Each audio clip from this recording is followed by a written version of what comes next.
새벽 1시 서울역이었어요. 부산 출장에서 돌아온 저는 지쳐서 비틀거렸어요. 박지연, 42세. IT 기업 팀장으로 15년을 달려왔지만 요즘엔 모든 게 무거웠어요. 승진 경쟁, 뜻없는 야근, 혼자 감당해야 하는 모든 것들. 40대가 되니 더욱 선명해지는 외로움까지요. 지하철역으로 향하다가 뒤늦게 깨달았어요. 지갑이 없었어요. 가방을 뒤져봐도 코트 주머니를 아무리 찾아도 없었어요. 심장이 쿵 내려앉았어요. 신용카드, 현금, 신분증까지 모두 들어있던 지갑이었거든요. 이런 젠장. 한밤중 서울역에서 지갑을 잃어버렸다는 절망감이 몰려왔어요. 저는 역 구석구석을 뒤지기 시작했어요. 대합실 벤치 및 화장실 앞, 매표소 주변까지. 차가운 바닥 타일 위를 기어다니며 찾았지만 허사였어요.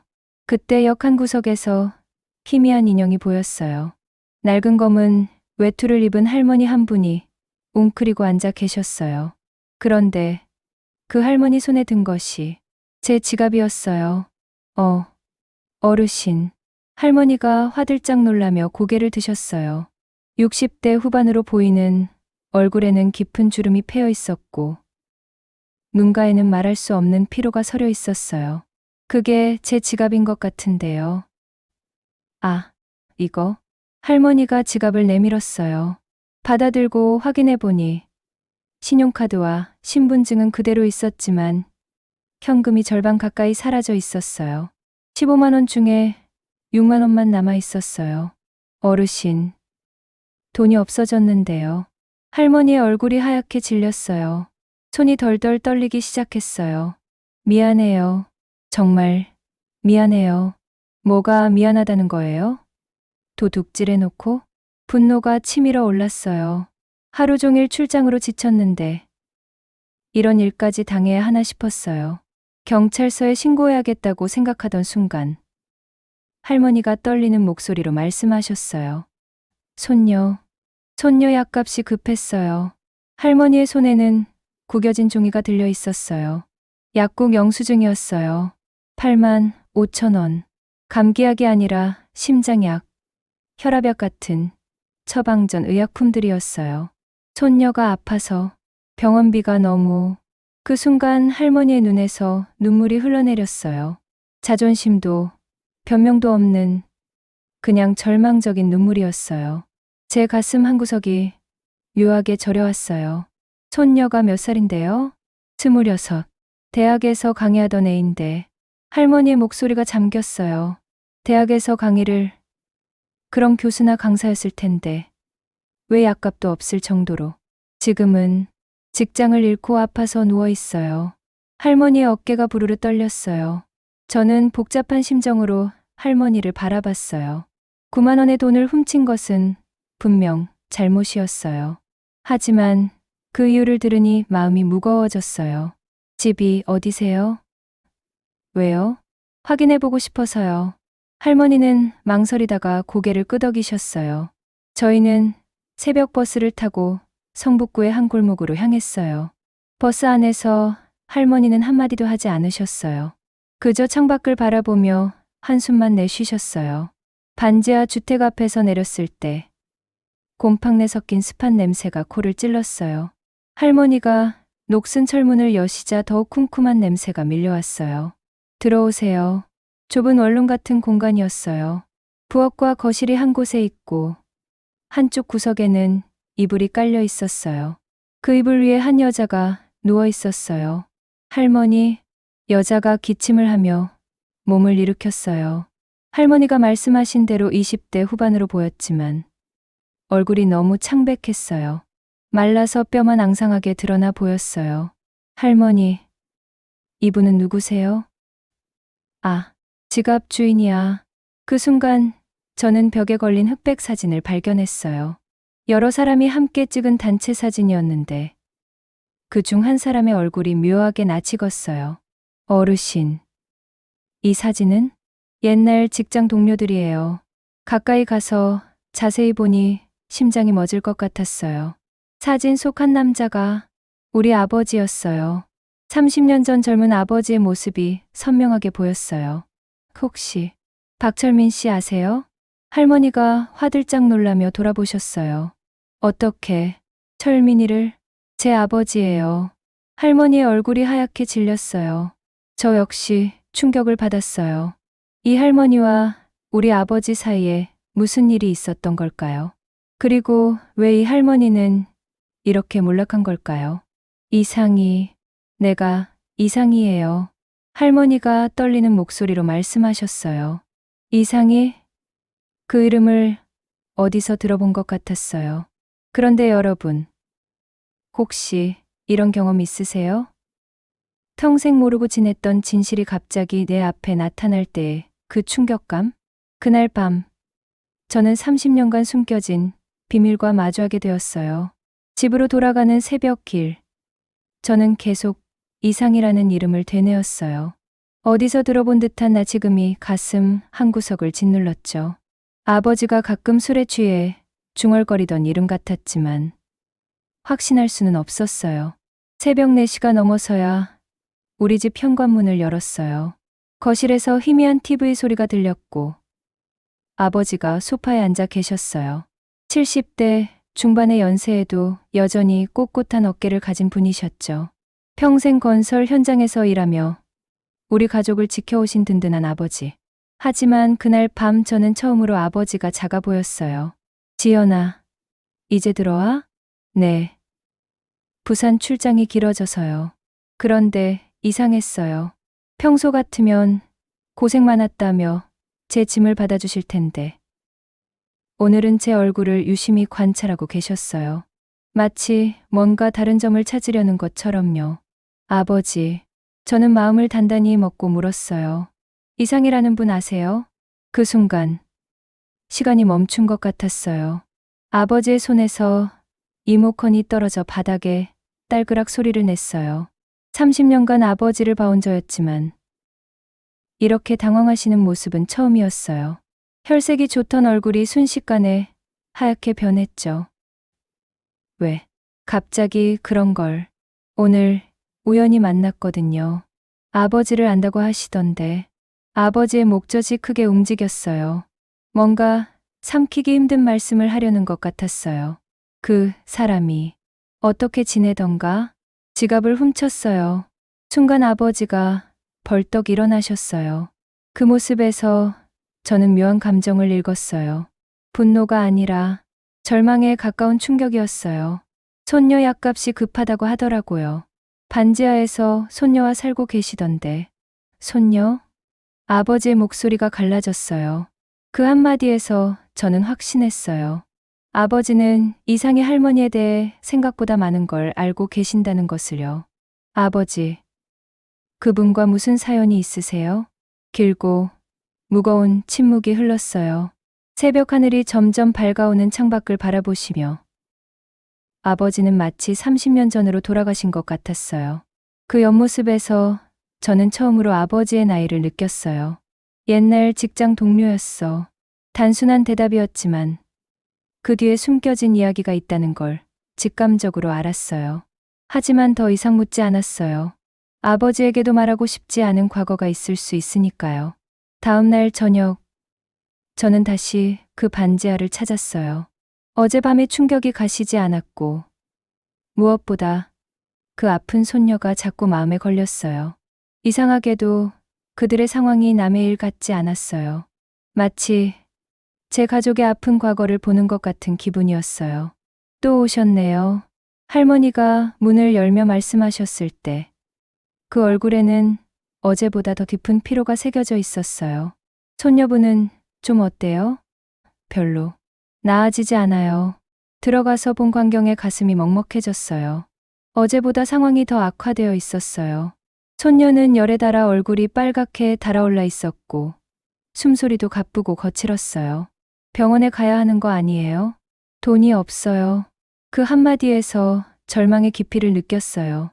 30년 전 무슨 일이 있었든 지금 이 순간 이들에게는 내일이 보이지 않는 절박함만이 있었어요.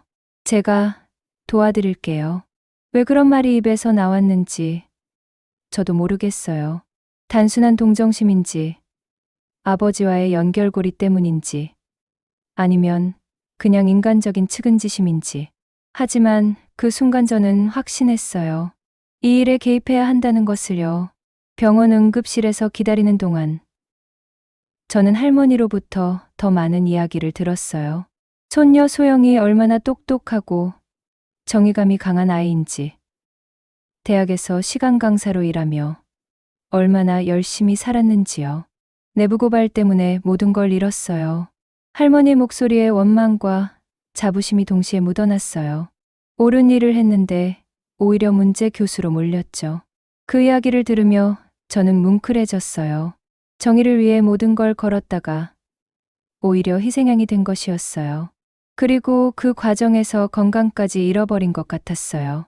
검사 결과는 심각했어요. 만성폐렴에 영양실조가 겹쳐 있었어요. 의사는 최소 일주일 입원이 필요하다고 했어요. 그 순간 할머니의 어깨가 푹 꺼지는 걸 봤어요. 입원비를 어떻게? 제가 낼게요. 제가 대답하자 할머니가 놀란 눈으로 저를 바라봤어요. 왜 이러시는 거예요? 저흰 아무것도. 할머니, 솔직히 말하면 저는 잠시 망설이다가 진실을 털어놓았어요. 우리 아버지와 아시는 사이잖아요. 그냥 지나칠 수가 없어요. 할머니의 눈에서 복잡한 감정이 스쳐갔어요. 그리움인지 원망인지 아니면 둘 다인지 알 수 없었어요. 하지만 분명한 건 그 눈빛에 30년의 세월이 담겨 있다는 것이었어요. 철민이, 잘 지내요? 그 한마디가 제 가슴을 찔렀어요. 단순한 안부가 아니라 30년간 묻어둔 그리움이 담긴 목소리였어요. 네, 건강하세요. 그렇구나. 할머니가 작게 한숨을 내쉬셨어요. 그 숨소리에서 저는 알 수 없는 이야기의 무게를 느꼈어요. 여러분도 이런 경험 있으세요? 가족의 숨겨진 과거가 하나씩 드러날 때의 그 묘한 느낌. 저는 그때 알았어요. 진짜 이야기는 이제부터 시작이라는 걸. 하지만 진실이라는 건 참 무서운 거더라고요. 특히 그 진실이 당신이 믿어왔던 모든 것을 뒤흔들 때는 말이에요. 소영이 입원하고 일주일이 지났어요. 저는 매일 저녁 병원에 들렀어요. 처음엔 단순한 의무감이었는데 시간이 갈수록 이상의 할머니의 이야기에 빨려 들어가고 있었어요. 마치 퍼즐 조각을 하나씩 맞춰가는 기분이었어요. 할머니는 90년대 중견 건설회사 회계팀에서 일하셨다고 하셨어요. 아버지와 같은 회사는 아니었지만 협력업체 관계로 자주 만날 수밖에 없었다고요. 그런데 90년대 중반 할머니의 인생을 송두리째 바꿔버린 사건이 터졌어요. 부실공사 은폐 사건이었어요. 할머니의 목소리가 떨렸어요. 그 순간을 회상하는 것만으로도 고통스러워 보이셨어요. 저도 모르게 휘말렸죠. 회계 서류를 조작하라는 지시를 받았는데 그 이야기를 들으며 저는 점점 불안해졌어요. 아버지도 그 사건과 관련이 있었다는 건가요? 그렇다면 왜 지금까지 침묵하고 계신 걸까요? 집에 돌아와서 저는 다시 아버지께 물어봤어요. 이번에는 돌려 말할 생각이 없었어요. 아버지, 90년대 건설비리 사건 기억하세요? 아버지의 젓가락이 떨어졌어요. 저녁 식사 중이었는데 갑자기 식욕을 잃으신 것 같았어요. 왜 자꾸 옛날 얘기를. 이상의 할머니가 그 사건에 휘말렸다고 하셨어요. 그만해. 아버지의 목소리에 처음으로 날카로움이 섞였어요. 하지만 저는 물러설 수 없었어요. 이 미스터리를 풀어야겠다는 강박에 가까운 의지가 생겼어요. 아버지, 대체 뭘 숨기시는 거예요? 그때 아버지가 깊은 한숨을 내쉬셨어요. 70대 노인의 한숨이 아니라 30년간 짊어져 온 죄책감이 터져나오는 소리였어요. 그리고 무거운 발걸음으로 안방으로 들어가셨어요. 한참 후낡은 서류봉투를 들고 나오셨을 때 저는 직감했어요. 이제 진짜 이야기가 시작될 거라는 것을요. 이걸 보고도 그런 소리 할 수 있을지 모르겠다. 봉투를 받아들 때 손이 떨렸어요. 30년간 숨겨졌던 비밀의 무게가 느껴졌어요. 신문 기사부터 읽었어요. 나비건설 부실공사 은폐 사건, 회계 담당자 구속, 그리고 그 밑에 작은 활자로 이상희 씨 구속영장 신청이라고 적혀 있었어요. 심장이 멈출 뻔했어요. 할머니가 구속되셨었다고요? 3년간 감옥에 있었어. 아버지의 목소리가 잠겼어요. 그 한마디에서 저는 30년의 고통을 읽었어요. 하지만 진짜 나쁜 놈들은 다 빠져나갔지. 상희만 희생양이 된 거야. 상희? 아버지가 할머니를 그렇게 친밀하게 부르시는 것도 충격이었어요. 분명 단순한 직장 동료 이상의 관계였던 것 같았어요. 다음 서류를 넘겼을 때 제 세상이 완전히 뒤바뀌었어요. 아버지의 진술서였어요. 그런데 그 내용이 이상희 씨가 서류 조작을 주도했다고 생각합니다. 여러 번 목격했으며 다른 직원들도 그녀의 지시를 받았다고 들었습니다. 제 손에서 서류가 떨어졌어요. 믿을 수가 없었어요. 아버지, 이게 뭐예요? 아버지의 어깨가 떨렸어요. 내가 거짓 증언을 한 거다. 왜요? 왜 그런 짓을? 회사에서 협박했어. 아버지의 눈에서 30년 만에 처음으로 눈물이 흘렀어요. 평생 강인한 모습만 보여주시던 분이었는데요. 상의를 감싸면 나도 같이 망한다고. 너와 내 엄마를 생각해서 제 머릿속이 하얗게 변했어요. 아버지가, 제가 그토록 존경해왔던 아버지가 무고한 사람을 감옥에 보낸 거였어요. 그럼 할머니는 완전히 억울하게 당한 거지. 저는 서류를 다시 들여다봤어요. 판결문을 보니 이상의 할머니는 3년 실형을 받았고 출소 후에도 전과자라는 낙인 때문에 제대로 된 직장을 구할 수 없었다고 적혀 있었어요. 그 다음에는 아버지가 직접 쓴 메모들이 있었어요. 상희에게 사과하고 싶다. 하지만 용서받을 자격이 없다. 딸아이가 대학을 다닐 때까지 몰래 후원했다. 그것으로 속죄가 될 수 있을까? 제가 읽고 있는 동안 아버지가 설명하셨어요. 30년간 익명으로 돈을 보냈어. 상희 딸 학비, 생활비, 지금 입원한 손녀 의료비까지. 할머니는 모르세요? 당연히 모르지. 다른 재단 이름으로 보냈으니까. 저는 복잡한 감정에 휩싸였어요. 아버지를 미워해야 할까요?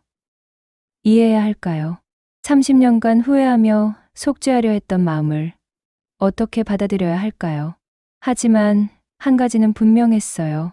이 진실을 이상의 할머니께 말씀드려야 한다는 것이요. 그리고 아버지와 할머니가 만나야 한다는 것이요. 아버지, 할머니를 만나야 해요. 절대 안 돼. 30년이나 됐잖아요.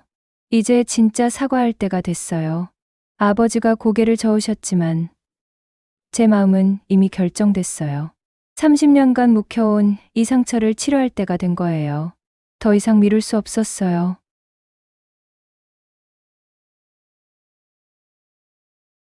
여러분, 혹시 이런 상황에 놓인다면 어떻게 하시겠어요? 가족의 잘못을 바로잡으려 하시겠어요? 아니면 그냥 묻어두시겠어요? 저는 더 이상 피할 수 없다고 생각했어요. 다음 날, 저는 용기를 내어 병원으로 향했어요. 손녀분은 많이 호전되어 일반 병실로 옮겨진 상태였어요. 이상의 할머니는 경상옆 의자에서 졸고 계셨어요. 며칠간 간병으로 지치신 모습이었어요. 할머니가 화들짝 놀라며 눈을 뜨셨어요. 지연이구나. 또 왔네. 할머니, 말씀드릴 게 있어요. 할머니의 표정이 순간 경직됐어요. 뭔가 심각한 이야기라는 걸 직감하신 것 같았어요. 뭔데? 우리 아버지 얘기예요. 할머니의 얼굴이 하얗게 질렸어요. 30년 전 그 이름은 여전히 할머니에게 상처였던 것 같았어요. 철민이가 뭐라고? 할머니가 무죄였다는 걸 알고 계셨어요. 할머니가 벌떡 일어났어요. 그 바람에 의자가 뒤로 머머졌어요. 뭔 소리야? 아버지가 거짓 증언을 했어요. 회사 압박 때문에. 할머니의 눈에서 30년간 쌓인 분노가 터져나왔어요. 뭐라고? 거짓 증언? 할머니, 진정하세요. 설명할게요. 하지만 할머니는 진정할 수 없었어요. 떨리는 손으로 제 팔을 잡았어요. 3년. 3년을 감옥에서 썩었는데. 알아요. 아버지도 평생 후회하며 후회. 할머니가 비웃었어요. 후회로 내 인생이 돌아와. 병실이 순식간에 무거운 공기로 가득 찼어요. 침대에 누워있던 소녀가 깼어요. 할머니, 무슨 일이에요? 아무것도 아니야. 할머니는 겉으로는 진정하려 했지만 온몸이 떨리고 있었어요. 저는 조심스럽게 말을 이었어요. 할머니, 아버지가 30년간 몰래 도움을 주셨어요. 손녀분 학비, 생활비, 익명으로 보내드린 게 다 아버지였어요. 할머니가 멍하니 저를 바라봤어요. 그게 철민이가? 네, 죄책감 때문에 계속. 할머니가 주저앉았어요. 복잡한 감정이 얼굴에 스쳐갔어요. 분노, 배신감, 그리고 묘한 안도감까지요.